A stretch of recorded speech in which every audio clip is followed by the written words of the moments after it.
Penjualan brandmu sudah berapa banyak? 40 ribuan. Kita ambil kalkulator dulu ya. 40 ribu kali Sekian belas miliar. omset terbesar pas saat launching itu apa kok? Buku itu sekitar 1 miliar. Wow. Kalau courses di building itu sekitar hampir 5.000 orang. Harganya 2 juta. Bagaimana sih kok caranya untuk mendapatkan omset segitu itu?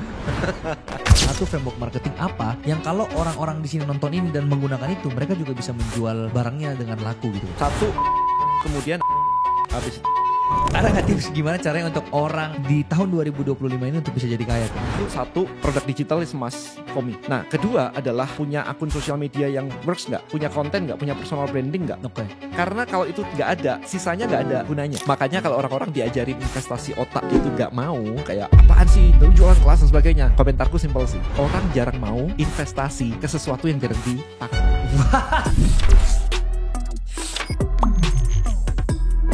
Ternyata 91,6% orang yang nontonin podcastku itu masih belum subscribe. Nah, buat teman-teman yang udah nontonin podcast ini berkali-kali dan suka dengan podcast ini, merasakan manfaat dari podcast ini, boleh tolong bantu aku untuk subscribe channel ini. Karena satu subscribe yang walaupun itu gratis, itu sudah lebih dari cukup untuk membantu tim dari The Samuel Chris Show untuk terus mengembangkan podcast ini. Aku janji sama kalian, dengan support kalian, satu subscribe itu, aku akan mengupgrade terus podcast ini dan mengundang bintang tamu yang lebih keren-keren lagi biar kalian terus mendapatkan manfaatnya dari podcast ini. Kode ini welcome to my podcast ko.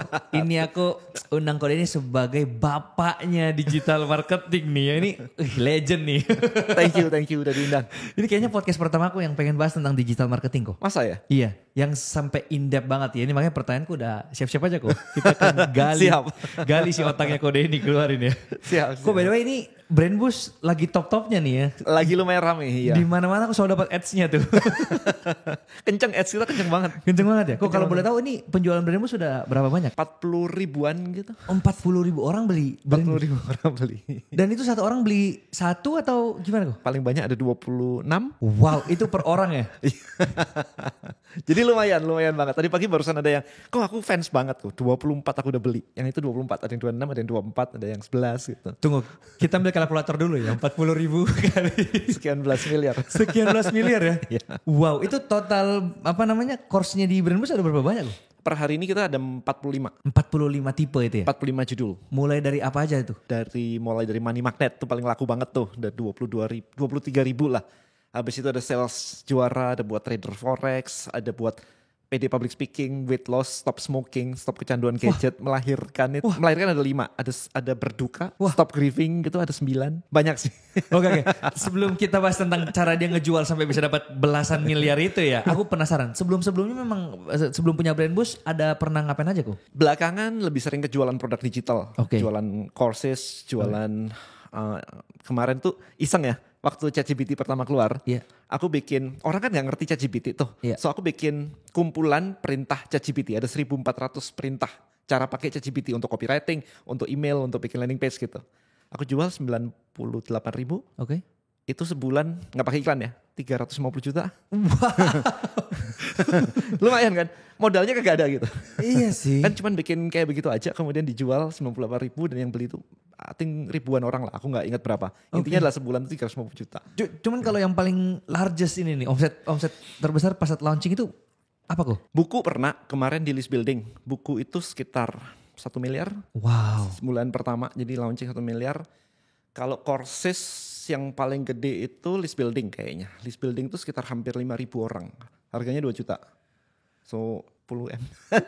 Bagaimana sih kok caranya untuk mendapatkan omset segitu itu? Ada nggak rahasia-rahasianya nih bisa di-share di sini? Panjang sih sebenarnya. Salah satunya adalah aku punya database yang cukup kuat. Oke. Jadi satu, followers lumayan. Nah kemudian database. Kemudian aku actively promote personal branding.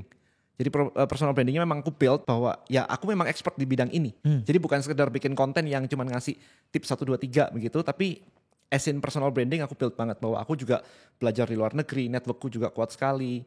Dan gini, kunci personal branding yang cukup aku pakai sebenarnya adalah aku nggak mau talking head aja, di kamar aja. Tapi aku jalan-jalan ke luar negeri. So aku jalan-jalan ke luar negeri sambil nunjukin bahwa aku belajar di sini. So kompetitorku kalau dia cuma talking head, ya buktiin duitnya banyak nggak? Wow. Kalau duitnya banyak jalan-jalan dong. Betul sih. Ya, jadi flexingnya sambil belajar, bukan flexing yang mobil jam gitu aku nggak suka. Aku sendiri nggak suka sih. Nah kok ini kan tadi udah dapat miliaran gitu, pasti ada satu framework marketing yang dipakai dong sampai bisa menjual segitu banyaknya. Bisa nggak di-spill satu framework marketing apa yang kalau orang-orang di sini nonton ini dan menggunakan itu, mereka juga bisa menjual barangnya dengan laku gitu? Satu, problem. Ya. Clear. Jadi bukan aku bikin produk karena aku pengen bikin produk, tetapi problem yang pengen aku solve itu apa. Nah dari produk itu kemudian aku handle semuanya dari false belief-nya. Kenapa orang nolak? Kalau problemnya ada, kenapa orang masih nolak? Itu di list semuanya. Nah setelah semuanya ketemu, habis itu aku kan ngelakuin list building. Udah clear, jadi ngumpulin database. Aku gak percaya cuman followers aja penting. Karena ketika orang FYP misalkan 1 juta view gitu, pertanyaanku always, orangnya mana 1 juta ini? Yes. Orangnya udah lewat, itu history of view sebenarnya. Jadi 1 juta, 2 juta itu kan history of view. Orangnya gak ada. Tapi kalau orang itu bisa aku pegang database, maka aku bisa edukasi. Lu problemnya ini kan, lu punya penolakan ini kan, kasarnya ngomong kayak gitu. Maka ini solusinya nih, dan kenapa harus beli di aku? Gitu. Kenapa harus beli di aku? Termasuk kayak promosinya apa, bundle-nya apa, upsell-nya apa, bonusnya apa. Nah itu gitu. Oke, tunggu.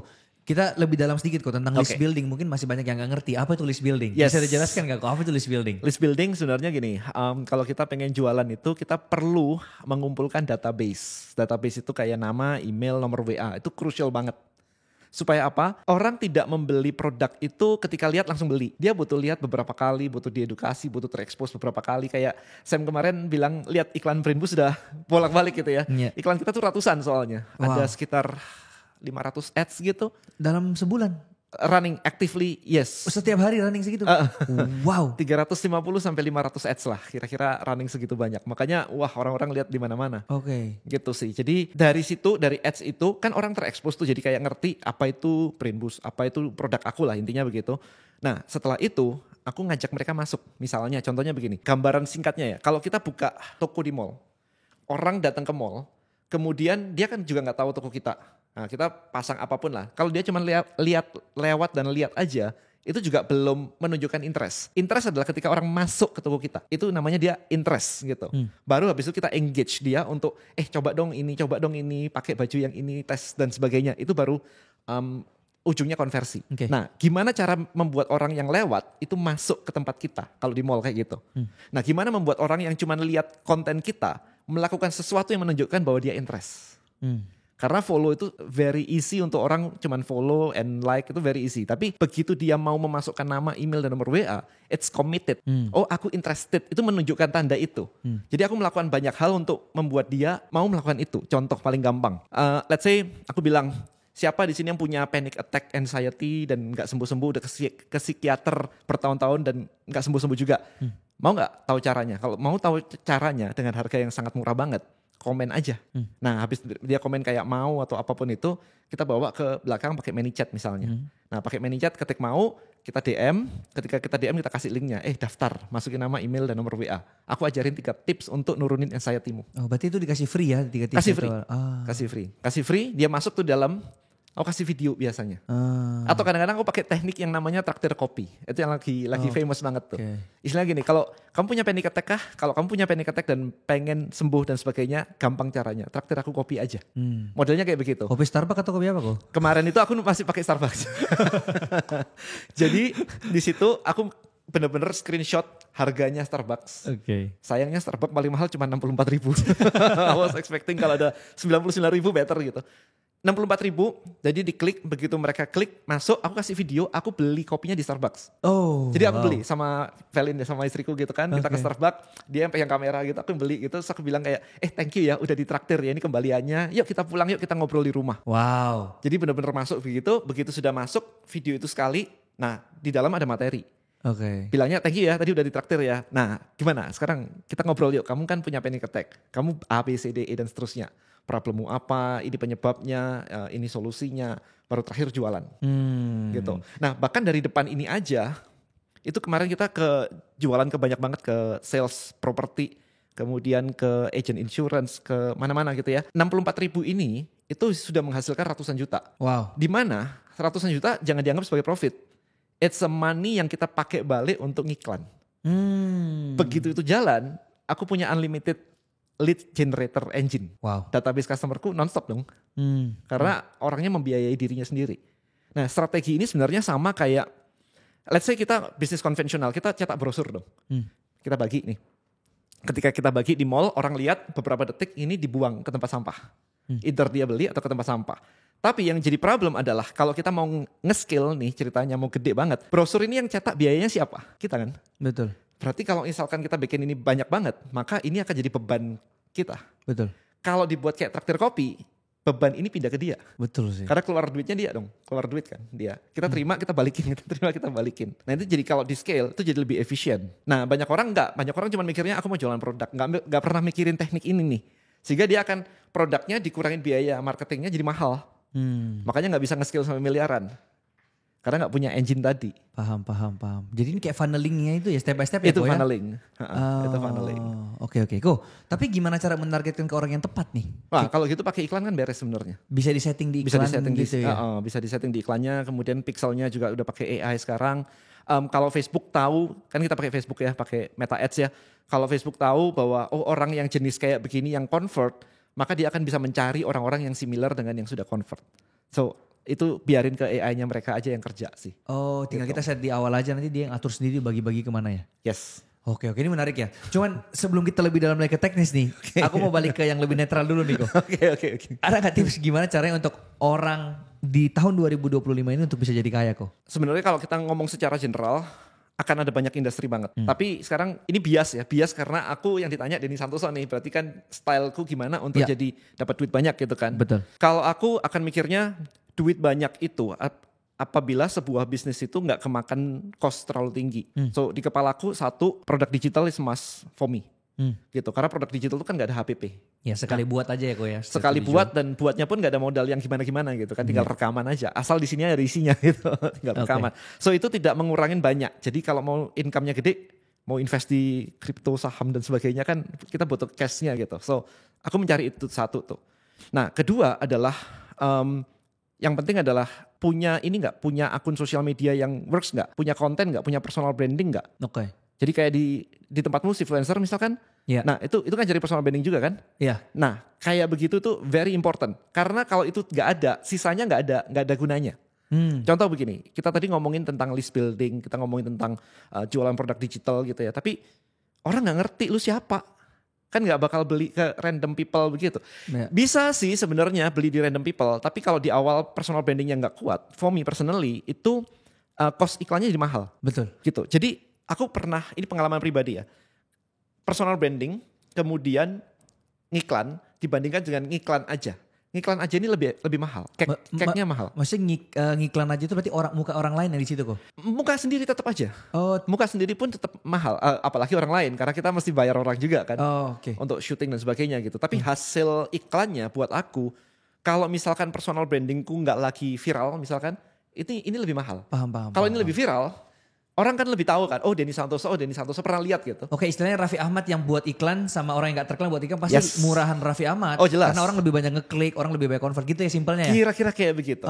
Oke. So it's very important untuk ngebangun dua-duanya ini. Makanya aku gak bisa kayak, aku gak mau keluar, gak mau tampil sama sekali, habis itu ngiklan aja gitu. Iya benar sih, bisa nge-scale sih, tapi akan jadi tipis banget. Jadi buat aku, better aku muncul, build my personal branding sehingga iklanku ini jadi murah. At the end of the day yang aku cari adalah profitku lebih gede. Karena ujung-ujungnya kalau kita lihat dari ads, sejago-jagonya ads itu kan pasti konten yang utama ya kok ya? Pasti, itu pasti. Pasti kontennya ya? Pasti. Oke. Sebenarnya ada kaitan erat banget dengan konten, apalagi di tempatmu ini kan ngajarin konten viral ya kemarin itu kan. Semua kita ngajarin sih kok. Mulai dari personal branding, cara buat skripnya, cara editnya. Sampai cara uploadnya, sampai cara menghasilkan uangnya. Cara upload diajarin. Iya kayak contoh, bukan. Kan cara upload kan berarti harus ada kayak hashtagnya buat captionnya. Sedetail itulah kita kok sebenarnya. Interesting. Jadi dari nol banget semuanya bisa langsung tahu caranya gimana gitu loh. Nah itu keren banget tuh. Jadi kalau misalkan di aku nih ya, kalau misalkan konten itu kita tesnya itu adalah konten yang organik dulu. Betul. Always gitu kan. Organik dulu, kalau organiknya ini bisa viral. Iya. Berarti udah proven dong sebenarnya. Iya betul. Digasnya pakai iklan. Nah justru kebanyakan orang ini terbalik kok. Dia kontennya gak viral, dia iklankan, dia boost, dia ads. Justru itu gak akan works. Justru yang udah works dulu baru diiklankan, itu baru hasilnya booming gitu ya kok ya. Yes and no. I think kalau di TikTok itu bisa kayak begitu. Tapi kalau misalkan di Instagram nih, Instagram kalau followernya masih 0, terus di posting itu kayaknya butuh waktu juga tuh. Iya sih. Iya kan, kalau TikTok kan enggak. Kalau ini correct me if I'm wrong karena Iya. kamu lebih ngerti di sini ya. Jadi kalau di kepala aku gini biasanya ketika ngetes. Kalau di TikTok itu nggak penting follower berapa, dia akan mencari orang yang suka dan diviralin ke orang yang suka. Kalau di Instagram itu prioritas ke follower dulu. Sebenarnya itu juga yes dan no ya. Karena Oke. kalau dengan studi kasus kita yang udah ribuan orang ini, sebenarnya followers 0 di Instagram juga ketika kita bisa tahu cara bikin konten viralnya gimana, dari video pertama juga bisa booming sih kok. Spill dikit dong, aku juga mau belajar. Spill dikit dong. Oke, basically untuk bikin konten viral itu kita harus buat video yang bisa ditonton orang dari awal sampai habis sih kok. 90 second. Iya kan, 1 menit. Durasinya it doesn't matter sebenarnya. Oke. Yang penting retention rate-nya itu. Jadi berapa persen orang bisa nonton videomu dari awal sampai habis. Kalau Oke. standar kita 85% ke atas. Oke. Jadi kalau kamu bisa bikin video 85% kemudian orang skip, itu udah bagus banget. Itu Berarti pasti nggak bisa. penting. Misalkan let's say aku bikinnya cuma 20 detik sama 1 menit gitu, pokoknya 85%. Betul, karena gini, kalau kita berfokus pada durasi, ya, dan let's say video ini seharusnya habisnya cuma 20 detik nih kok. Tapi gara-gara kita mau perfeksionis, kita bilang ini harus semenit, kita akan menambah-tambahkan hal-hal yang gak penting-penting. Jadi ujung-ujungnya algoritma membaca kayak ini orang cuma nonton sampai 20 detik padahal durasinya 1 menit. Jadi orang gak suka nih sama video gini nih. Nah mendingan kalau habisnya di mana 20 detik, orang nonton sampai 20 detik, Instagram menganggap bahwa oh ini orang apalagi kalau ngulang ya. Wah ini video bagus nih, akhirnya disebar ke lebih banyak orang. So watch again itu penting. Penting kok. Kan kadang-kadang sudah selesai gitu kayak penasaran watch again gitu. Itu penting sekali, itu penting. Makanya banyak di Instagram itu konten-konten yang durasinya 6 sampai 7 detik aja, terus dia bilang baca selengkapnya di caption, terus captionnya yang panjang. Itu tujuannya biar orang kalau baca caption, video di atasnya masih keputar tuh reelsnya. Jadi dia terbacanya itu walaupun durasi 7 detik, terbacanya 28 detik. Jadi bagus nih konten, akhirnya disebarin ke semua orang. Kayak gitu kok. Cuman sebenarnya kan gini, sebenarnya dasar teorinya kan sesimpel itu kok. Buat video yang ditonton orang dari awal sampai habis. Ya. Tapi untuk membuat itu terjadi, kan di situ dibutuhkan scripting, editing. Karena kalau ngeditmu juga nggak ngedit misalnya kan ngomong doang gitu full semenit gitu. Itu agak lebih susah untuk nge-retain orang dibandingkan editan yang kayak zoom Dengerin out tuh dan lain-lain. tim-timku itu.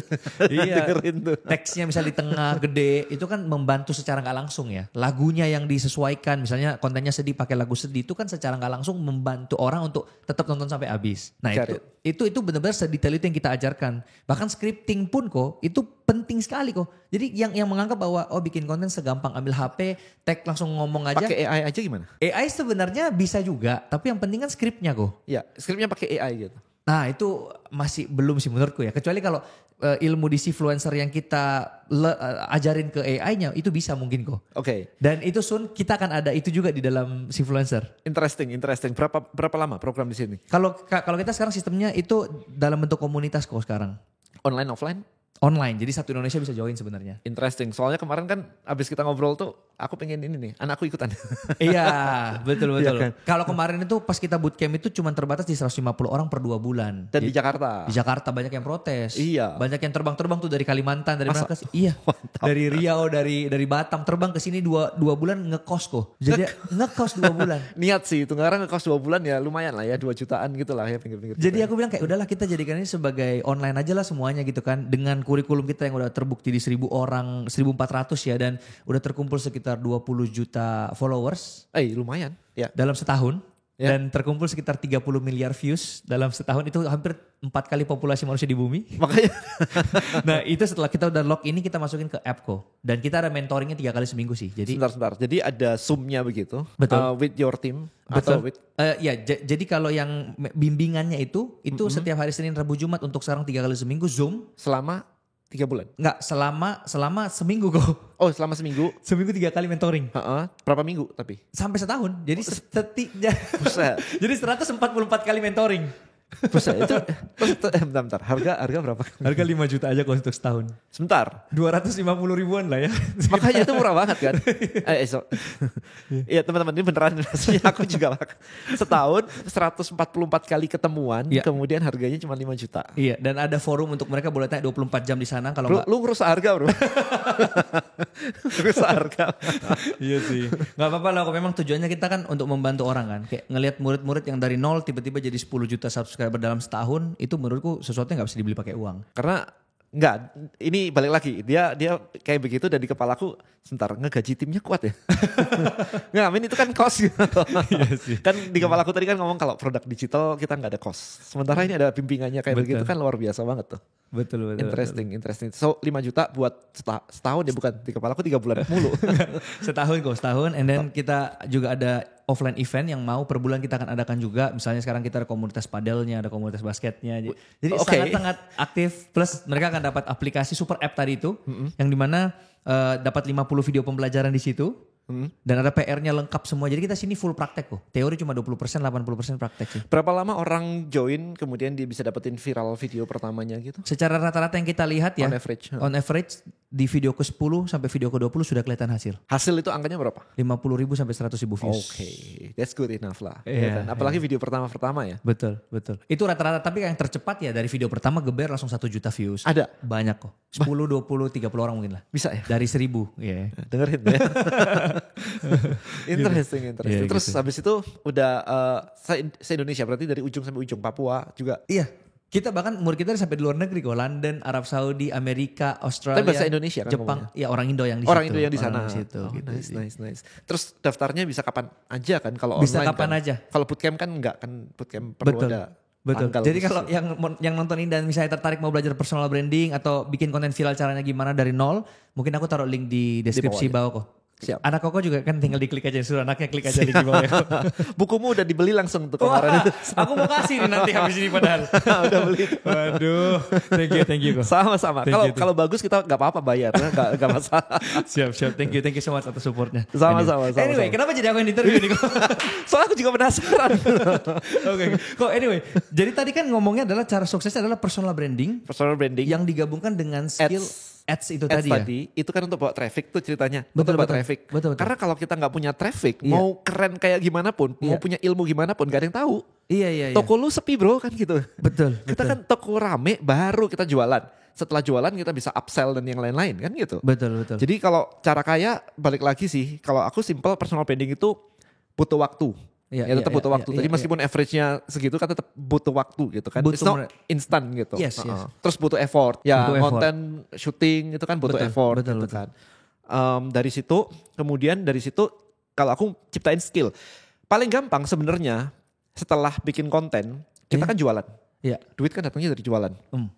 Or endorse ya nggak apa-apa kalau misalkan dapat, tapi aku lebih suka jualannya karena apa? Kalau endorse itu kan berarti faktor luar yang nggak bisa dikontrol. Orang datang gitu kan. Tapi kalau jualan kan aku bisa nganggur jualan. Nganggur jualan gitu. Nah, yang penting adalah jualan. Karena yang penting jualan, maka pertama sebenarnya bisa jadi affiliate. Oh, make Ya sense. kan, affiliate di apapun lah, di Instagram bisa, di TikTok Live juga bisa, di Shopee, whatever lah. Pokoknya Lagi hot affiliate banget dulu. itu sekarang. Latihan lah, pokoknya latihan jualan gitu, Iya, latihan iya, ngomong, latihan pitching dan sebagainya. Iya. Nanti kalau sini udah laku, baru boleh bikin produk sendiri. Karena lebih gampang, itu proven kalau misalkan produknya yang sell-nya atau ratingnya atau yang reviewnya udah banyak, ya udah jual itu aja. Lebih gampang kejual juga, lebih Iya. percaya orang ya. Iya kan udah laku anyway gitu kan. Betul. Kita punya data untuk menunjukkan bahwa ini sudah laku dan aku mau ngikutin tren, selesai. Oke, Kalau sudah ngerti nanti barulah kita bikin produk sendiri. Ujungnya akan ke sini sih. make sense. Gitu. Itu kalau aku akan seperti itu sambil ngegulung list building tadi. Jadi viral itu jangan dibiarkan viral aja. Karena kalau viral aja berarti 1 juta view yang nonton. Besok orang itu di mana? Kan nggak ada. Orang itu kan history of view. Orang yang pernah nonton gitu. Dari situ kalau misalkan bisa diambil 10% daftar nama, email, dan nomor WA. It's 100.000 loh kalau 1 juta view. Make sense. Nah 100.000. Kalau misalkan oke lah konversi jelek deh 1% deh dari 100.000. Itu 1.000 loh yang beli. 1.000 yang beli kalau itu harganya 100.000, 100 juta men. Iya sih. Itu satu video viral loh. Iya sih. 1% doang loh itu kecil sih. Kayak gitu sih. Jadi kalau orang sudah daftar masa sih gak beli gitu. Paham. Nah kok, tapi gini, kendalanya dengan orang-orang Indonesia ini, itu banyak di mental block dulu nih sih kok. Bener. Iya kan? Bener. Jadi maksudnya kita ngasih ilmu nih kayak gini. Ini kisah real nih. Aku pernah buat video cara menghasilkan 1 miliar rupiah. Aku kali-kaliin tuh bener-bener di depan mereka, ini free by the way, upload di Reels gitu kan. Oke. Kalau mereka ngikutin strategiku ini, mereka bisa beneran dapat 1 miliar loh. Oke. Aku kena hujat kok. Ini mah teori doang, ini mah privilege, dia udah kaya. Nah pertanyaannya, kalau aku gak bikin video itu pun, aku tetap gak ada pengaruhnya apa-apa sama itu. Iya. Justru aku ngasih free video seperti itu, harusnya kalian bersyukur dong. Aku ngajarin cara dapat 1 miliar secara gratis. Iya. Tapi aku dihujat karena mentalnya yang salah kok. Iya, Nah iya. gimana sih maksudnya cara untuk memperbaiki mentalnya ini dulu kok? Supaya maksudnya orang-orang ini tuh bisa punya apa ya, punya pemahaman yang luas dan mau belajar dan akhirnya bisa sukses. I think aku pernah ngetes antara tadi 1 miliar, kemudian aku turunin 100 juta, aku pernah turunin ke 10 juta. Oke. 1 miliar bagi mereka itu halu. Ini tesku. Oke. Mereka kayak 1 miliar mah halu banget gitu. 100 juta is a sweet spot. 10 juta, cuman segitu ya. Kayak mereka udah dapat 5 juta UMR kan, udah dapat 6 juta, 10 juta ya enggak lah, kripto lebih menarik kayak gitu. 100 juta yang sweet spot itu di tempatku. I see. Jadi akhirnya beberapa judul produkku 100 juta traktir kopi formula misalkan. 100 juta mini ebook formula. Angkanya 100 juta karena 1 miliar orang malah nggak mau. Jadi mereka memang punya keterbatasan mimpi. Iya, padahal kan 1 miliar menurutku bisa aja gitu loh. Bisa aja. Bukan sesuatu yang impossible gitu loh. Asal kan mau beneran tahu kan caranya. Tapi memang problem di masyarakat itu kebanyakan adalah di mental block. Contoh kemarin itu aku posting di YouTube aku. Aku bawa duit nih, ceritanya duit 10 juta gitu ya. Aku nanya waktu itu, kalian dapetin duit 10 juta ini berapa lama? Apakah sebulan? Apakah 2 bulan? Terus aku breakdown yang ujung-ujungnya per jam. Jadi kalau per jam, aku lupa angkanya. Kalau per jam itu kira-kira 10.000, berarti kalau kerja sekian jam dapat segini gitu kan. Nah pertanyaannya simpel, gimana cara naikin rate per jammu ini loh. Yang dari 10.000 ini naik jadi 20.000. Udah gitu doang gitu. Jawaban mereka apa? Either korupsi atau jadi anggota DPR. Kayak, man, lu ada orang korupsi lu hujat, tapi kalau lu ditanya mau ngapain lu mau korupsi. Gak make sense gitu loh. Ini gak masuk akal. Nah ini tapi yang terjadi di situ. Jadi gak mau diajak mikir sebenarnya. Kasih tahu aku aja. Nah kalau dari sini berarti problem terbesarnya itu adalah banyak orang di luar sana hidupnya itu dikendalikan sama faktor luar. Contoh, punya problem aja, bisa DM aku nanya, kok minta tolong dong, aku hidupku kayak begini, kecepit utang dan sebagainya. Aku mesti ngapain ya, jual rumah atau apa. Aku gak mau kasih saran sih, kalau kayak begitu. Kenapa? That's your life, that's your decision. Pikir sendiri gitu. Karena kalau misalkan aku bilang, ada yang suami istri gitu kan, kalau aku bilang kayak cerai aja kan ngaco. Aku selalu bilang, aku gak kenal kamu, aku gak tahu hidupmu kayak apa, resourcemu kayak apa, asetmu kayak apa, aku kan gak tahu semuanya. Betul. So kebayang gak kamu nanya random people sebuah keputusan untuk hidupmu, tapi nanya random people, terus kamu ngambil decision based on random people, kan gak bener sebenarnya. Tapi itu kan the power of personal branding, makanya kok bisa ditanya kayak gitu kan, dipercaya orang untuk memberikan jawaban kan. Bener sih, udah part sih bener sih. Tapi memang, tapi ada yang ngaco banget kayak, ini para personal branding ya efeknya ya. Kayak misalkan, kok aku tuh punya utang banyak banget, ini gali lubang tutup lubang dan sebagainya. Kok bantuin aku dong pinjem duitnya begitu buat nutup semuanya. Wah, loh sebentar. Kalau lu gak bisa nutup itu gimana nutup aku gitu? Ya gak apa-apa kok biar 1 lubang aja. Kacau kan kayak. Iya aku bukannya apa ya, tapi aku bukan yang bodoh-bodoh banget gitu loh. Sehingga kamu mau nutupin semuanya terus ngutang di aku doang terus gak bisa bayar. Kalau bisa bayar itu bayar sendiri aja. Kenapa? Gak kenal gitu. Betul, ya side effect personal branding juga gitu kan. Gitu sih. Tapi ya masyarakat di Indonesia kebanyakan memang isunya adalah memang di mental sih, di mindset. Mereka gak ngerti mikir dengan kritis itu seperti apa. Jadi semuanya jadi dianggap benar. Sosial media dianggap benar. Itu yang jadi isu sih. Oke, dan maksudnya apakah gara-gara dengan isu problem besar ini yang mengakibatkan akhirnya Koko menciptakan Brand Boost ini? Brand Boost itu tercipta sebenarnya karena aku kemarin sempat ngajarin orang list building. Yang tadi list building itu kan my forte di situ, di list building begitu. Nah list building ini meminta orang untuk bikin konten. Nah ketika bikin konten, I think nggak tahu nanti di influencer gimana, tapi di tempatku challenge-nya adalah aku malu, minder, takut dan sebagainya gitu kan. Aku jelek nih kok gimana ya? Aku sampai bilang kayak, bro, lu jelek, emang baru nyadar? Bukannya dari dulu kalau jelek udah nyadar, masa ada kamera? Aku takut sama kamera gitu-gitu. Berarti masuk toko kamera lu takut ya? Ya enggak sih, terus kenapa takut gitu kan? Nah kayak gitu, sehingga aku mikir, wah ini isunya berarti di sini nih. Kalau isunya di sini nggak bisa diajarin teknis nih. Jadi aku mundur kan kemarin itu, bikin audio PD public speaking sebenarnya. Itu awalnya? Awalnya banget. PD public speaking sama relaxation. Jadi ngilangin anxiety ketika mau tampil atau mau syuting, ada anxiety itu di-reduce dan dia jadi PD public speaking. Itu oke. Itu oke, cukup lumayan. Sampai di tahun lalu itu tim nanya, kok udah lama gak bikin audio lagi ya? Yuk kita bikin yang baru. Nah kebetulan lagi nyiapin yang money magnet nih. Itu awalnya. Nah ketika kita luncurin kita expect, gak gede-gede sih waktu itu, expect kayak ya sebulan laku 300 oke lah. Karena yang sebelumnya itu laku 400 per bulan-bulan. Oke, kita set laku 300 lah sehari 10 gitu. Udah oke gitu kan. Waktu kita launching seminggu itu laku 1.000. Wow.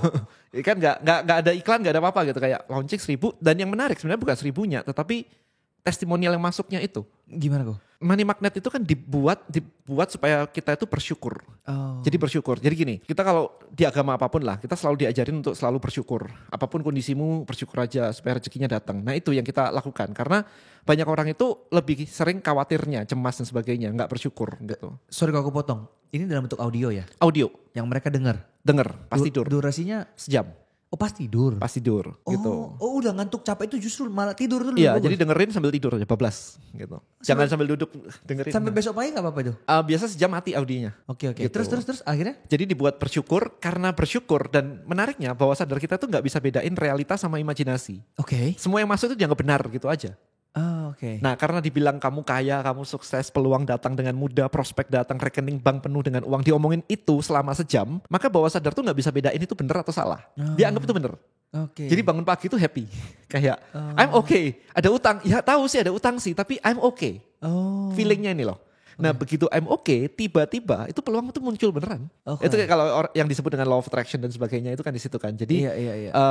akhirnya muncul beneran, itulah testimonialnya langsung kencang. Gimana kok? Bisa gak yang paling wow, yang paling gak masuk akal nih testimonial? Yang paling gak masuk akal itu ada beberapa. Misalnya kemarin itu tiba-tiba ada orang mau jualan ruko 10 tahun gak laku-laku, dengerin seminggu, dibeli cash gak ditawar 6M. Nah itu satu. Wow. Lumayan kan, dia kayak happy banget gitu. Ada yang itu.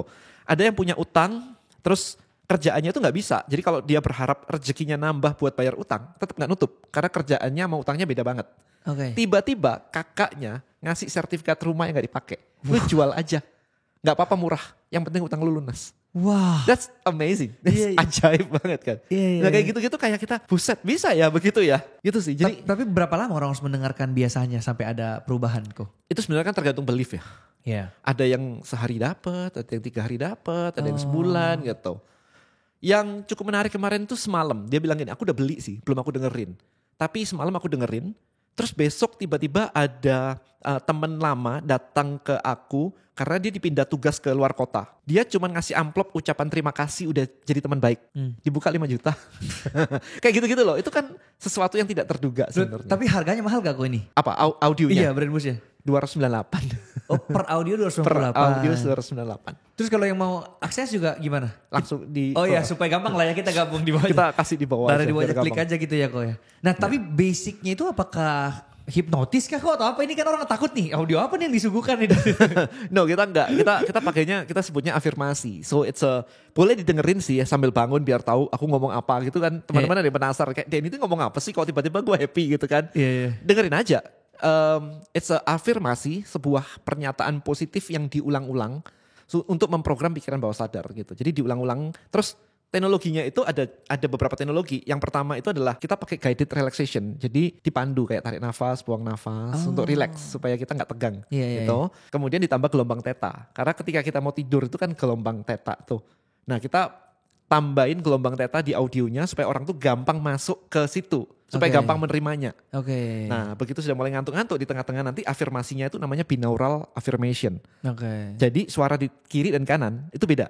Oh. Tabrakan nih, dung dung dung dung dung gitu. Buat apa tuh kayak gitu? Nah, karena ditabrakin kayak begini, otak itu kan berusaha, sebenarnya kalau masih bangun sih, otak itu berusaha menerjemahkan ini maksudnya apa sih gitu kan. Kalimat ini apa sih, kalimat ini apa sih, tapi karena cepet, kiri kanan, maka dia confused dan akhirnya capek otaknya. Otak sadar kita tuh capek. Oke. Karena capek kayak, ya udahlah lu ngomong apa, bodo amat. Kayak gitu lah.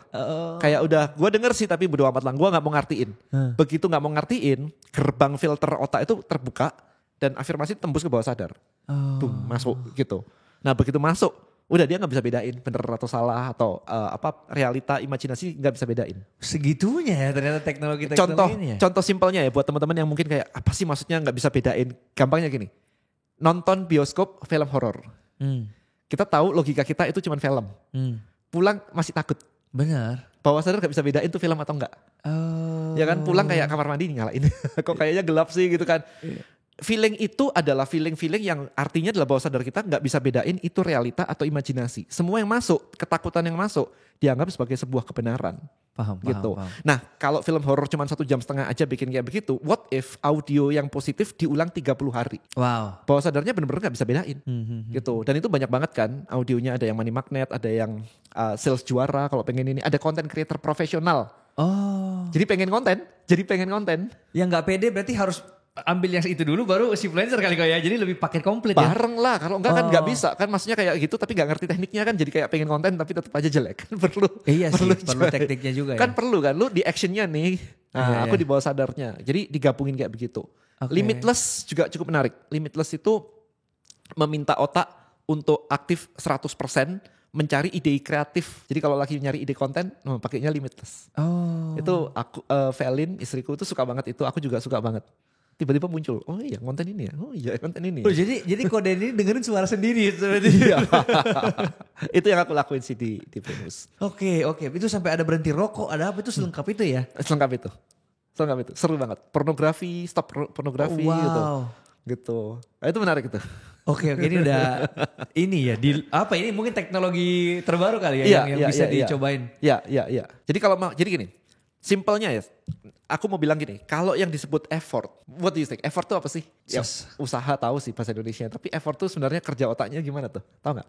So effort itu adalah usaha otak sadar meyakinkan bawah sadar. Aku effort mau diet, effort. Ada ice cream, enggak deh. Ada snack, ada apa? Enggak deh, gue lagi diet nih gitu. Itu namanya effort. Aku mau bangun pagi jam 5 nih, pasang wecker 3. Supaya bangun habis itu ini gitu kan. That's effort gitu. Tapi kalau bawah sadarnya sudah yakin, itu namanya habit. Effortless. Jam 5 kurang 1 menit udah bangun, ya kan? Dikasih makanan gorengan, oily, nggak enak, nggak nyaman. Bawah sadarnya udah yakin. Nah selama ini kita berusaha melakukan sesuatu itu pakai effort semuanya. Dan itu capek. Mau diet effort, mau ini effort, mau kerja, mau konten effort. Mau konten kayak, oke, aku menyiapkan diri, aku sampai bayar Shipfluencer karena aku mau niat gitu kan. Itu kan effort tuh sebenarnya. What if dibuat bawah sadarnya yakin bahwa aku memang content creator profesional. I'm a content creator profesional, nggak perlu effort lagi. This is who I am. Gitu, itu langsung jalan tuh. Nah itu namanya effortless. Nah proses otak sadar meyakinkan bawah sadar ini kan butuh waktu. Dimana waktu ini kadang-kadang kena lingkungan dan sebagainya, orang akhirnya resolusi tahun baru bubar. Ya kan, karena effort ini butuh benar-benar butuh effort gitu. What if lu gak usah effort, bawah sadar lu gue yang yakinin. Lu tidur aja. Aku yang ngomong tiap hari, dia gak bisa bedain kok antara realita atau imajinasi. Semua dianggap kebenaran, sehingga bangun-bangun gue content creator profesional. Wow. Gitu, gue bangun-bangun gue duitku banyak. Oke. Yang menarik adalah satu lucu ini, aku ceritain ya. Setelah dengerin Money Magnet waktu itu, dia tiba-tiba jadi suka sedekah. Karena sebelumnya dia merasa kekurangan. Jadi sedekah itu kayak, aku masih kekurangan kok sedekah. Setelah dengerin itu dia jadi gampang sedekah. Sesuai ajaran agama, jadi lebih lancar semuanya. Oke, luar biasa. Kok aku penasaran gimana sih cara Koden ini memotivasi diri sendiri? Nah ini pertanyaan yang cukup menarik karena teman-teman dekat juga nanya. Aku nulis buku kemarin itu yang Content Creator Black Book, itu cuma 7 hari itu selesai itu. Wow. Ya, jadi nulis beneran. Belum zaman AI karena 2022 baru launching kan itu. Jadi sebelum AI gitu. Jadi ngetik gitu. I think ada beberapa value yang ada di diriku yang mendukung itu sebenarnya. Jadi aku punya value itu yang pertama. Ini aku benar-benar buka dapur nih ya. Ini di kepala aku sih. Di aku itu waktu lebih besar daripada duit. It's more expensive. Bukan waktu adalah uang. No. Karena waktu itu kita gak bisa beli lagi, gak bisa nambah gitu. Kalau duit kan bisa aja lu kan. Sehingga aku tidak suka wasting time. Aku pengen selalu untuk do my best untuk menghasilkan output yang terbanyak. Itu satu, value pertamanya itu. Jadi kegiatan rutinitas aku gak suka banget. Kegiatan rutinitas apapun itu menurut aku adalah wasting time. Makanya always delegate dan sebagainya. Yang kedua adalah aku selalu pengen melakukan sesuatu yang belum pernah dilakukan oleh orang lain. Dalam konteks ini adalah making money. Jadi aku main kayak Brain Boost 40.000, kemudian jualan buku bisa 1 billion kemarin.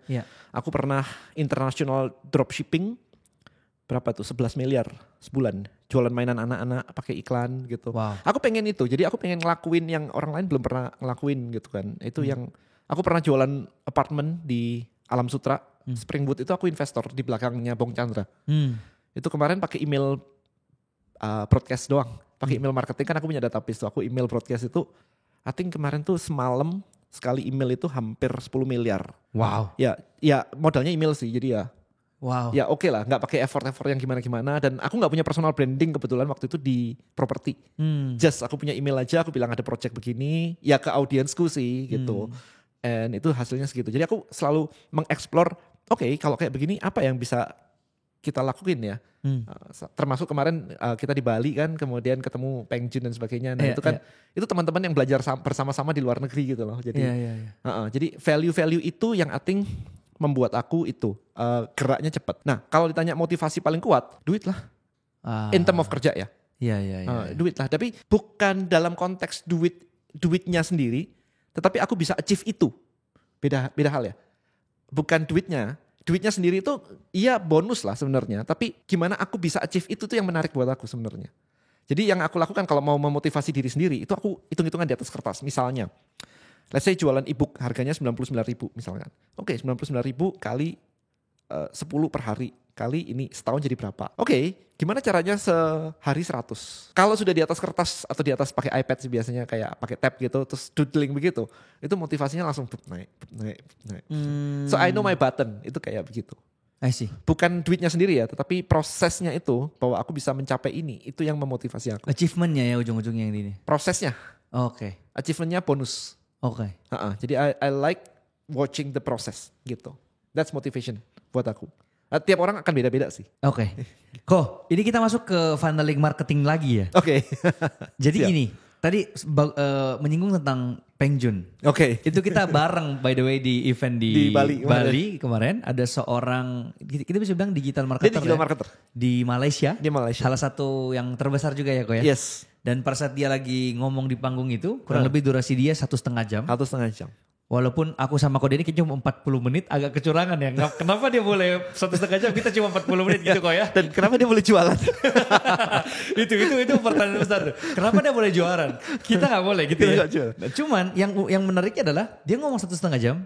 Setelah itu dia menjual barangnya. Itu kita lihat di depan mata kita ya kok ya.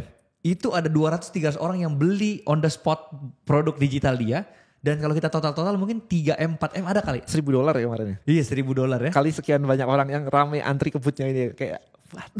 Yes. Dan begitu orang yang berdiri semua kita lihat, kita hitung di kepala kita kok ya, kita lihat-lihatan. 1,000. Ini kayaknya ini 3M nih, padahal ngomong 1,5 jam nih. Iya. Nah itu coba kita breakdown nih kok. Strateginya Peng Joon kan sebenarnya menggunakan yang namanya The Perfect Webinar. Ya. Proses di mana dia ngasih materi, endingnya dia jualan. Ya. Nah kalau ini kita serahkan sama Kode ini karena dia lebih expert daripada aku tentang ini. Gimana sih kok untuk membuat The Perfect Webinar ini sehingga mungkin teman-teman yang lagi sementara jualan digital produk ini ketika menggunakan format itu bisa laku banyak juga. Oke, sebelum masuk ke Perfect Webinar nih ya. Oke. Satu sesi yang aku paling suka ketika ngelihat barang kayak kemarin sebenarnya adalah sesi yang ketika dia jualan sebenarnya. Banyak orang di Indonesia, lu mah jualan mulu. Iya kan? Wah itu paling banyak sih kok. Lu mah jualan mulu gitu kan, kayak seolah-olah lu punya mental block tentang orang jualan. Iya. Padahal pengen jualan. Iya. Tapi benci orang jualan. Betul. Gak akan bisa jualan gitu. Waktu aku belajar di Amerika sama ketika sesinya guru kita kemarin Russell Brunson gitu. Iya. Sesi yang tidak berani aku tinggal ke toilet adalah sesi dia jualan. Karena aku pengen tahu transisi dari value ke jualan itu apa. Betul. Ya kan? Transisi dari value ke jualan apa. Terus gimana kok dia bisa ngomong jualannya itu. Karena aku pernah ngajak teman-teman di sini. Yuk kita lakuin Perfect Webinar kayak begini. Transisi dari value ke jualan itu dia bilang kayak oke, sudah ya sekarang aku ada penawaran.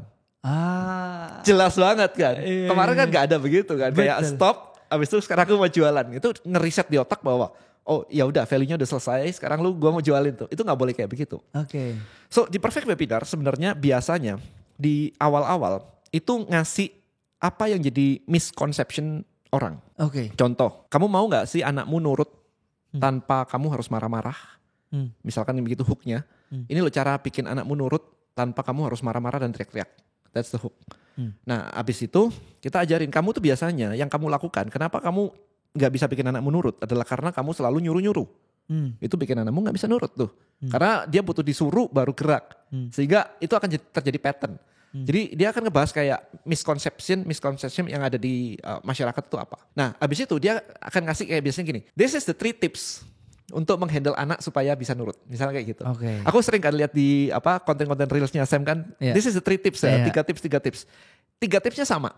Tapi konten dari 3 tipsnya ini yang menarik nih. Oke. Tips 1, 2, 3 itu didesain sebenarnya untuk menghandle objection. Oke. Bukan cuma ngasih tips, tapi menghandle objection.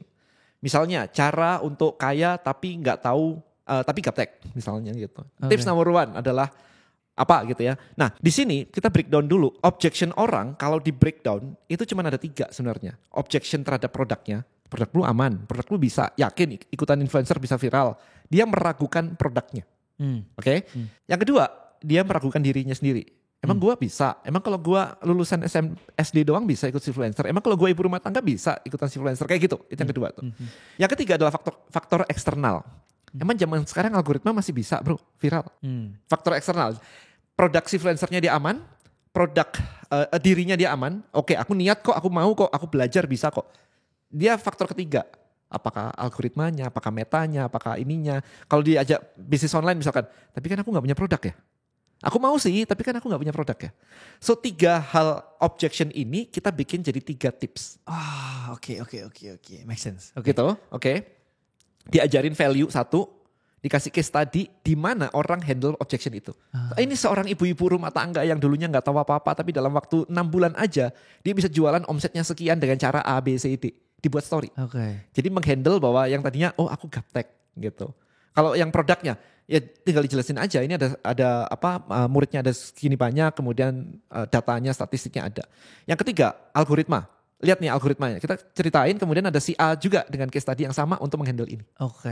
Itu caranya jadi 3 tips itu seperti itu. Nah, karena kamu sekarang pengen belajar ini semua, maka aku sebenarnya sudah menciptakan sebuah produk nih di sini nih. Nah, sebuah produk itu dibundle waktu dia jualan tadi itu dengan bonus, ya kan? Dengan bonus, orang awam ngelihatnya gini, itu kan normal ya marketing trick, bilang begitu. Bonus di mana ada banyak jualannya, kemudian dicoret harganya tinggal segini. Betul. It's not marketing tricks karena nyusun bonusnya itu sebenarnya adalah objection handling yang diprodukkan. Wah, oke, paham. Jadi ketika ngelihat yang pertama, kayak kemarin tuh ya di kelas DM Elite aku yang zaman dulu banget itu banyak yang bilang kayak gini, tapi kan aku gaptek ya, maka aku bilang gini, kalau gaptek itu sebenarnya tinggal hire orang. Karena gak bisa diajarin langsung ini, hire orang. Karena target marketku kemarin itu sebenarnya adalah entrepreneur. Jadi mereka memang bisa hire orang. Tapi kan kalau aku hire orang, aku gak tahu hire yang kayak gimana. Makanya aku kasih bonusnya itu adalah SOP, surat PKS, perjanjian kerjasama, bikin surat lamaran dan sebagainya untuk nge-hire orang speknya apa aja. Itu aku kasih semuanya. Jadi buat SEO speknya kayak begini, harganya segini. Buat orang iklan, nah itu semua tuh ada tuh. Jadi kamu tinggal pakai ini aja, sebarin di sosial media, lu dapat orang udah. Gitu. Jadi kebayang ya, handle objection, kemudian ini diprodukkan. Solusinya apa? Itu dibuat sebagai bonus. 1, 2, 3. Jadi orang ketika lihat ini, dia dapat aha moment. Karena tahu, oh iya gue gaptek. Oh kalau gaptek ternyata bisa ya. Oh produknya si influencer oke ya. Kalau sekarang masih viral masih bisa ya. Dia objectionnya handle semua nih. Gak ada objection dong. Nah di terakhir produknya itu dijualin tadi itu dikemas dalam arti kalau gue gaptek ngelakuin ini, ada toolsnya nih, ada bonusnya nih, semuanya. Berarti dia nggak punya objection lagi. Itu dicoret, tinggal segini ya. Gitu sih. Dan di awal, Peng Joon kemarin juga nyebutin harga di awal. Ada 2 teknik sebenarnya. Ada yang nyebutin harga itu di belakang, ada yang nyebutin harga itu di awal. Ini 2 teknik yang berbeda. Aku biasa suka nyebutin yang di awal. Jadi kalau di belakang orang akan kayak kaget-kagetan. Tapi kalau di awal itu aku bilang kayak, mimpimu seberapa besar sih, pengen ini sih, berani bayar berapa untuk mimpimu. Gini, aku sebutin harganya sebenarnya adalah 100 juta misalnya, atau 10 juta, whatever lagi gitu. Segini masuk akal gak? Buat nyampe mimpi lu. Bayangin, lu bayar 10 juta, lu bakal dapat 1 miliar. Make sense gak? Kalau gak make sense, bisnismu bisa gak ini bayar 10 juta dapat 10 miliar? Atau dapat 1 miliar? Jadi untuk dibuat supaya ini angka ini make sense. Gitu. Sehingga angka ini masuk di kepala dan itu marinated istilahnya, meresap ke dalam otak, sehingga nanti kalau dijual cuma harga 1 juta, it's like kayak, man, it's crazy kalau gak diambil, karena 10 juta aja make sense. Jadi dibuat 2 harga gitu di belakang. Nah itu tekniknya seperti itu. Apalagi Peng Joon kemarin mungkin 3 leveling kok ya, jadi dari 10 juta, dari 4.000 turun ke, dari puluhan ribu turun ke 3.900, terus dia geber terus 999. Iya, nah 99-nya itu untuk nge-push dia buy now. Iya. Buy now-nya di situ, terus dikasih payment plan kali 3. Iya itu lebih, jadi orang yang bahkan tidak mempunyai uang jadi bisa kan? Iya ada credit card gitu kan, gitu sih. Iya. Nah itu tekniknya kurang lebih kayak gitu sih, perfect webinar. Nah itu kalau itu convert, Why not dipakai beneran webinar aja tiap minggu? Iya sih. Ya kan? Laku gitu. Pertanyaanku adalah kenapa Brand Boost gak menggunakan strategi ini kok? Pakai. Oh. Pakai kan kita webinar tiap minggu. Oh. Makanya kenceng juga kan. Kita kalau webinar, nah di tempat kita beda lagi. Ada bonusnya begini. Aku ngelakuin perfect webinar. Nah setiap kali aku webinar itu yang datang waktu dulu setahun pertama itu bisa sekitar 1.800 orang per 2 weeks. Jadi cukup banyak. Nah cara aku datengin audiensnya satu, no recording for me. Oh. Karena begitu recording orang akan kayak ntar aja deh, ada recordingnya kok, gue ntar deh. Itu gak mau aku, no recording. Oh maksudnya itu disampaikan pas saat di promosinya? Diulangin pun aku tetap gak ada recording. Kalau mau nanti nunggu next schedule webinar, no recording. Oh, oke. Jadi kalau ada recording mereka akan turun. Satu. Kedua, ketika aku jualan di webinar, aku kasih link penjualannya itu di grup WA. Oke. Jadi tidak di webinarnya. Alasannya kenapa? Aku ngajakin affiliateku. Jadi as a my affiliate, tugasmu itu simple banget. Ngumpulin orang di grup WA, kalau aku ada webinar, bawa ke webinarku. Nanti aku suruh belinya balik di grup lu. Oh. Jadi affiliate kan kayak gak usah jualan, bawa ke webinarnya, aku ini jualan, lu tinggal kasih link doang. Oh. Gitu. Jadi itu yang akhirnya membawa traffic cukup besar dari affiliate juga sih. Jadi affiliate kayak datang bolak-balik bawain traffic begitu. Oke. They know they make money kan, aku yang jualan. Oke. Karena kalau aku mikir ngajarin affiliate untuk jualan, it's a challenge, another challenge. Oh. Gak laku-laku, mending gue yang jualan, lu bawa traffic aja. Itu menarik sih. Lu bawain traffic, gue jualan. Itu menarik sih. Kalau selama ini aku bawa traffic ke webinarku melalui organic content kok. Nah itu gak apa-apa, tapi kalau ada affiliate-nya gak? Kalau ada affiliate-nya kan menarik tuh. Iya, sekarang kita belum ada affiliate sih kok. Nah. Tapi kita mungkin akan ngobrol banyak di belakang kok ya. Karena aku masih baru banget lah kita. So imagine kamu bawa organic traffic-nya Sam nih ke webinarmu atau ke apapun gitu kan. What if yang tadi sekian miliar view dari semua audiensmu tadi dibawa ke sini? Kalau closing, mereka semua dapat komisi. Iya sih, berarti dari organik kita kumpulin affiliate dulu ya kok, bagusnya gitu ya? Affiliate. Jadi murid-muridmu tadi yang sudah banyak banget itu jadi affiliate begitu. Nah bilangnya simple, bawa aja ke webinar. Lu bawa audiensmu ke webinar, setiap kali kita closing, lu dapat komisi semua. Tapi gimana cara bagi linknya ke grup mereka masing-masing? Mereka punya linknya sendiri-sendiri. Jadi mereka sudah kamu perlu sistem yang mereka bisa klaim linknya sendiri-sendiri. Oh nanti kalau linknya itu pokoknya buat yang mau join misalnya atau beli, tinggal langsung ke temenmu yang tadi yang ngajakin ke situ yang ngomongnya gitu ya? Iya. Dia akan kasih nanti linknya dari akan mereka. kasih linknya gitu. Oh menarik. ini kayaknya di luar daripada pemikiranku. Dia gak pernah berpikir bisa kayak gini ya? Yes, itu yang kita lakukan. Nah aku pakai Tribal di situnya sih kemarin itu. Jadi kalau misalkan mau kayak begitu, udah tinggal mereka bawain trafficmu tiba-tiba lompat tuh. Gak cuma sendirian aja. Oke, paham kok. Ini aku udah pertanyaan terakhir ya. Oke. Apakah semua orang bisa jadi pebisnis gak kok? Semua orang bisa jadi pebisnis atau enggak? It's depend on the mindset sih sebenarnya kalau dari aku sih. I believe kalau lingkungannya mendukung sih bisa. Berarti harusnya semua orang bisa. Tapi banyak faktor yang membuat dia bisa dan tidak tadi itu menurutku. Mindset, lingkungan, keluarga, teman dan sebagainya itu yang sangat-sangat challenging. Lah, yang cukup menarik begini.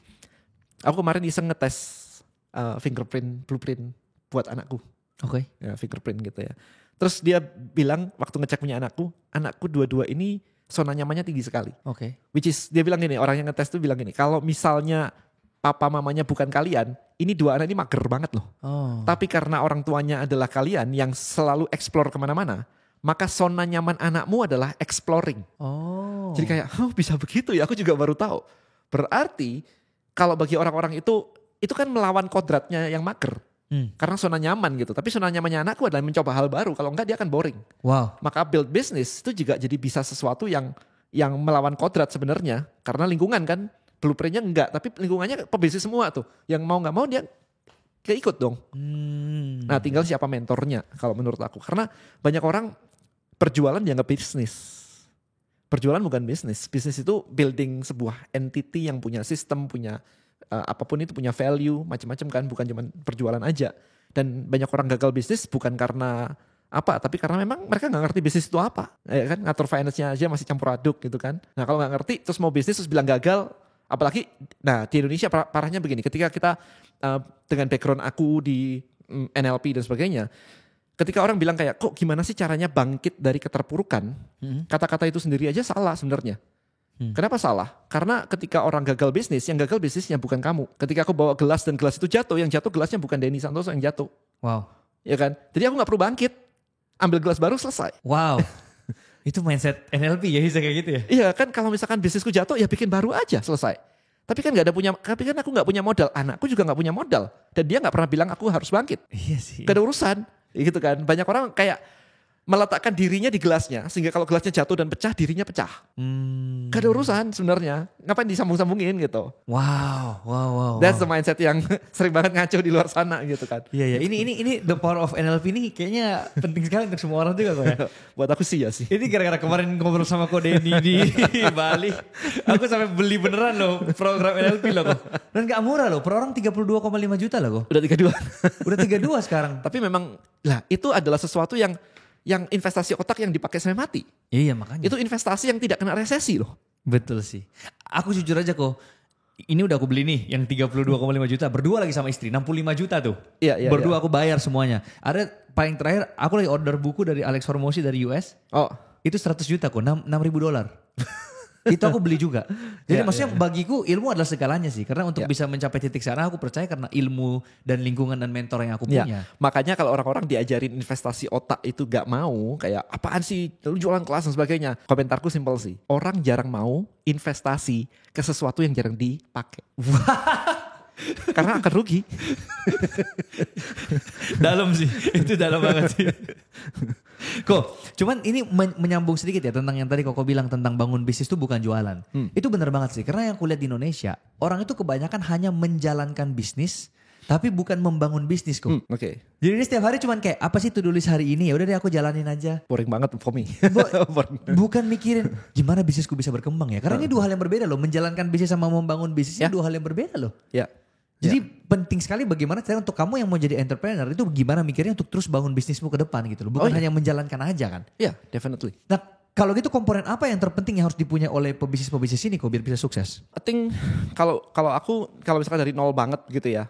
Find a lot of mentor sih, cari mentor yang banyak sih. Karena perspektifnya mentor-mentor itu kan berbeda-beda gitu. Jadi kalau aku dari dulu itu selalu nanya, oh aku tahu kalau aku mau nanya bisnis, si A nih mau nanya tentang branding, si B nih. Nah, personal branding ada si influencer nih dan seterusnya. Jadi kalau mau list building di tempatku atau mau apa, aku punya mentor-mentor kayak begitu. Sehingga dari situ lama-lama kita jadi mikir kan, oh ternyata benang merahnya tuh connect-nya di sini loh. Itu awalnya kayak begitu sih kalau aku. Nah abis itu nyemplung action. Karena done is better than perfect. Sloganku tuh kemarin tuh selalu done is better than perfect. Kita hajar aja karena kalau takut kan gini ya. Done is better than perfect karena kadang-kadang banyak orang kalau sudah ngerti maksudnya aku gak ngerti bisnis nih aku mesti belajar A sampai Z dulu begitu kan. Perfectionist is a fear in nice packaging sebenarnya. Karena sebenarnya takut kalau gak perfect emang kenapa nanti takut ini nanti takut gagal dan sebagainya. Emang kenapa kalau gagal? Nah itu biasanya di belakang itu banyak luka batin yang menghalangi kita untuk take action. Problemnya di situ. I see. Gitu. Dan ini sangat menarik kok. Kalau kita lihat dari data ribuan murid di influencer ini, orang-orang yang sukses itu ketika dia menargetkan dirinya untuk jumlah yang terupload kok, bukan views. Jadi kalau misalnya dia sudah mulai menargetkan dirinya dari awal kayak oke, aku untuk bisa sukses di program influencer ini untuk bisa viral, aku harus punya 1 juta views misalnya. Ini cenderung orang yang nantinya gagal. Karena dia gak mulai-mulai, dia takut mulai dan lain-lain. Tapi ketika ada orang yang menargetkan dirinya, oke, aku gak peduli views, yang penting di dalam program ini aku upload 50 konten. Itu nanti di video ke-20 viral sendiri, booming. Tahu gak bedanya apa? Yang satunya adalah fokus ke hal yang gak bisa dia kontrol. Yang satunya fokus ke dia yang bisa dia kontrol. Selesai. Betul. Ya, jadi jangan berdoa kayak ya Tuhan semoga berat badanku turun misalkan.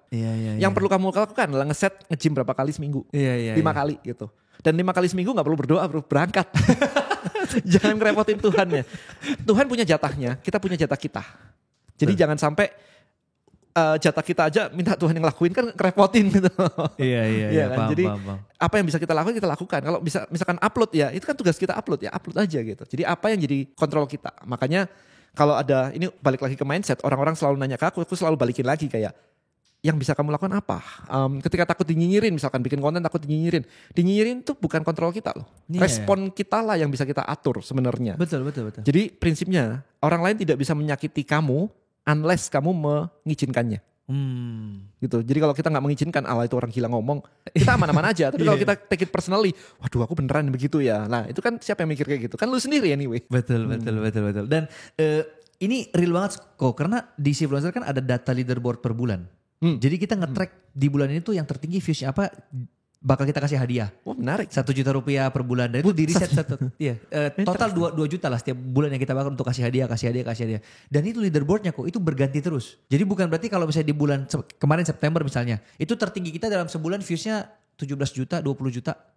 Wow. Dari satu orang ya. Sebentar. Tapi kan untuk mencapai 11 juta 17 juta itu kan butuh waktu juga tuh kan, gak sehari gitu kan. Itu dalam sebulan kok. Jadi dari pertama kali dia join sampai sebulan ke depan itu dapat 17 juta di bulan pertamanya dia konten. Wow. Dan ini data real karena kita buka semuanya ke publik. Dan bulan depannya berubah lagi orangnya. Rangingnya juga mirip 13 juta, 15 juta per orang, dan di dalam 1 bulan yang itu baru belajar. Tim join nih. Bahkan bootcamp gue yang paling terakhir ini yang sekarang udah tutup, baru kemarin kita selesai last day-nya, itu ada yang namanya Chelsea. Dia selama program 2 bulan, ya berarti baru upload sebulan juga, terkumpul 54 juta views dari 1 orang. Wah gila ya. Amin. Di kepala aku tuh langsung kayak 54 juta view. Yes. 10% join itu 5 juta orang. Nanti kita ngobrol-ngobrol di belakang kok. Aku bakal inilah. Oke, wow. Kayaknya sangat menarik kalau kita bekerja sama nih kok. Karena aku butuh skill dari kode ini untuk kembangin Chipfluencer. Tapi kayaknya aku juga bisa bantu banyak dari sisi organiknya. Mantap. Jadi kita ngobrol-ngobrol. Siap. Oke, kok last question banget. Ada gak satu pertanyaan yang aku lupa tanya ke Kodeni, yang kalau aku gak tanya pertanyaan ini, orang-orang yang nonton jadi sedih? Oh enggak, kayaknya kamu udah cover semuanya sih. Mulai dari mindset udah, motivasi udah, kemudian NLP juga udah, digital marketing udah. Teknikalnya pun kita udah bahas semuanya. udah ada semua gitu kan. I think udah semua sih. Udah semua ya kok All ya? good sih. Jadi seharusnya kalau misalnya podcast ini udah tayang dan kalian nonton, ya sekarang tinggal kalian mau action atau enggak. Iya, decisionnya di mereka sih. Tinggal mau atau enggak. Bukan bisa atau enggak, tapi mau atau enggak.